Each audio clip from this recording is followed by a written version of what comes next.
Welcome to the Deep Dive. Today we're tackling, well, it's a really complex issue, isn't it? It really is. The participation of transgender athletes in competitive sports. Yeah, and it often gets very emotionally charged. It does. It feels like we're right at this collision point Hmm. between some pretty fundamental ideas. Like what specifically? Well, the desire for everyone to be included Yeah, versus the need to ensure fair play, fairness in competition. that's a perfect way to put it. And for this deep dive, we've got a report that really tries to get to the heart of that tension. Right. Our goal here isn't to drown you in every single detail, but more to pull out the most important arguments, maybe some surprising facts from the report. Exactly. Give you a clear understanding of what's really driving this whole discussion. Mm-hmm. And looking at the source material we have, it seems like two main perspectives keep coming up. Definitely. On one hand, you've got this strong argument for transgender inclusion. It's often framed as a matter of basic civil rights. Right. And then on the other hand, there's this counter-argument, equally strong in the report, that really emphasizes the importance of biological sex. For maintaining that level playing field you mentioned. Exactly, especially in competitive sports. The report lays these two sides out pretty distinctly. Okay, so let's dive into that first perspective from the report then, the inclusion side. What are the core ideas there? Well, a big part of it is centered on equal rights and recognition.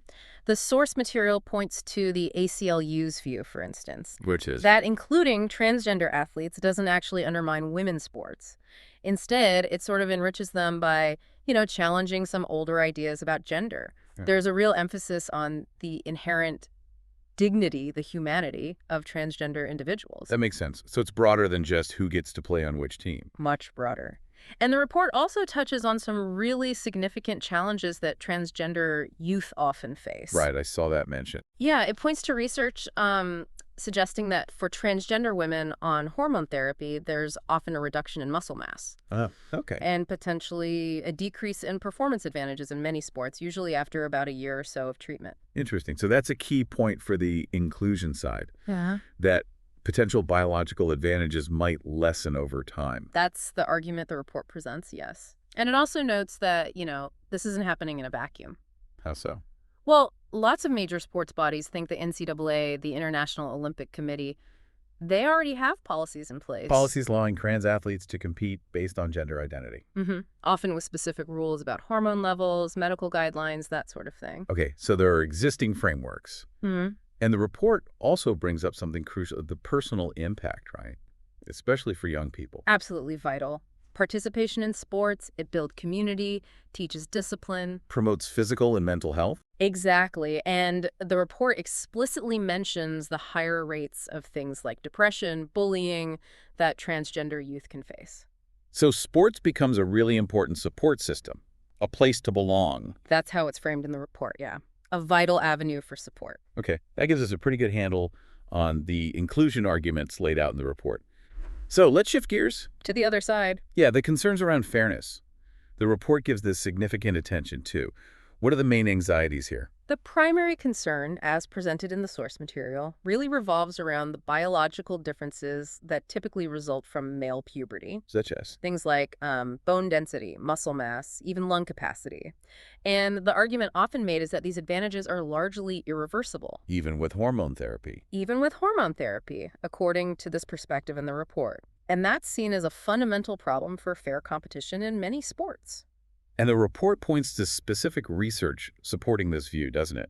It does. It mentions a study, I believe, from 2021 indicating transgender women might retain certain strength advantages even after a year on hormones. Okay, so that finding is used to argue against full inclusion in women's categories. It's frequently cited in that context, yes. The worry isn't necessarily about excluding people per se. But more about protecting opportunities for cisgender female athletes. So women whose gender identity matches their sex assigned at birth. Precisely.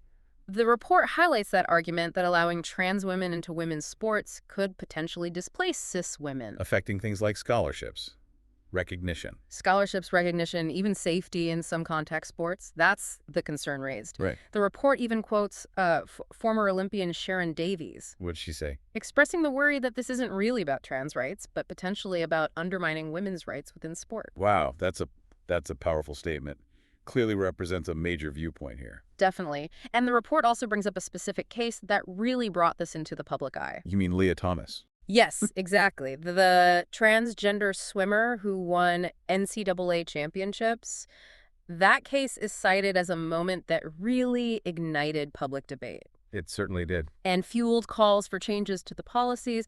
It just became this very visible example of how complex this all is. Yeah, it pushed the whole conversation right into the mainstream. Now, the report also touches on some, let's call them less mainstream ideas on both sides. It does, yes. Sort of edge perspective. What did it find there? And on the inclusion side first. Well, the report mentions an idea it calls fringe optimism. It basically questions whether we even need to separate sports strictly by gender assigned at birth. So what's the alternative proposed?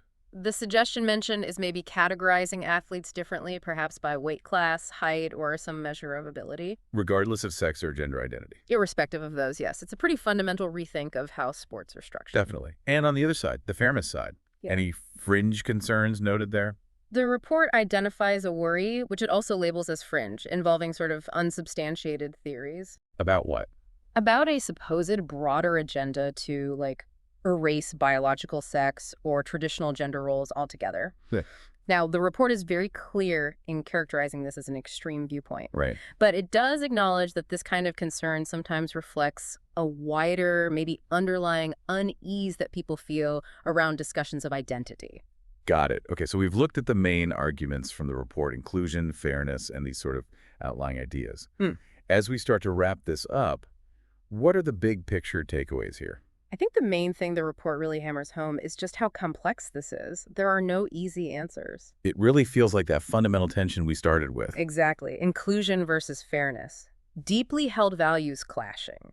It forces you to look at sports through these different lenses, biology, identity. Yeah.